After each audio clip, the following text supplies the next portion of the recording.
পায়ের জাদুতে তাক লাগিয়েছে কিশোরগঞ্জের এক খুদে ফুটবল খেলোয়াড়। বয়স মাত্র 10, পড়ছে পঞ্চম শ্রেণীতে। নাম তার জিসান।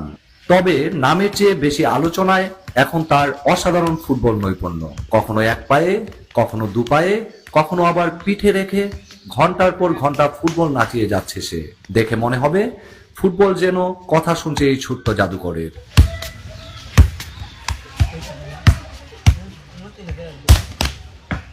কিশোরগঞ্জের কটিয়াদি উপজেলার জালালপুর ইউনিয়নের ফেকামারা ডুলিকান্দা গ্রামের জর্জ মিয়ার ছেলে জিসান। সে পড়ছে স্থানীয় চর ঝাকালিয়া মডেল সরকারি প্রাথমিক বিদ্যালয়ে পঞ্চম শ্রেণীতে। মোবাইল ফোনে ম্যারাডোনা, মেসি আর রোনালদোর খেলা দেখে দেখেই নিজেই শিখে ফেলছে ফুটবলের নানা কলাকৌশল। নিজ প্রচেষ্টায়, নিজ আগ্রহেই রপ্ত করছে সবটা। স্থানীয়রা এখন তাকে ডাকে খুদে ম্যারাডোনা নামে। আমি দেখছি ম্যারাডোনা, রোনালদিনহো এরা দেখছি যে মাথায় বললে গঞ্জি খুলে, তো এরা দেখে আমি পরে পাশাপাশি এগুলা শিখছি। তো সরকার যদি সহযোগিতা করে তাহলে আমি বিকাশ থেকে তো যাইতে পারি, তাহলে বাংলাদেশের জন্য কিছু একটা করতে পারবো। যে চেষ্টা করলে কোনো কিছু না পারা যায় না। আমি ভবিষ্যতে চাই যে বাংলাদেশে তাতে দলে খেলতে চাই, যদি সরকার যদি সহযোগিতা করে। তার বল নিয়ন্ত্রণ ও দক্ষতা দেখে অবাক সবাই। ফুটবল যেন পা থেকে পড়তেই চায় না।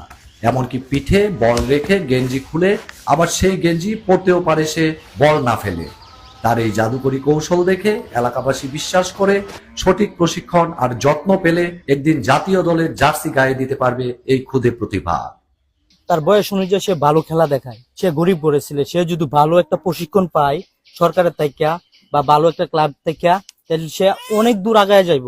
বিশেষ করে সে ফুটবল খেলারে আমাদের এই জেলা থেকে, কিশোরগঞ্জ জেলা থেকে ভালো একটা পর্যায়ে নিয়ে যাবে, এটুকু আমরা আশাবাদী। জিসান অনেক ভালো খেলে আমি দেখছি। আর আমরা লয়ে খেলে আমরা তো অনেক ভালো খেলে, আমরা লয়ে খেলে তো আমরা জানি। তো আমার ছেলে স্কুলে লেখাপড়া করে, এই বল টল খেলে, তবে একটু ভালো যদি শিক্ষা করতে হতো তাহলে ভালো লাগবে। জিসানের এমন প্রতিভাই হতে পারে আগামী দিনের বাংলাদেশ ফুটবলের গর্ব। দরকার শুধু একটু দৃষ্টি, একটু সহযোগিতা।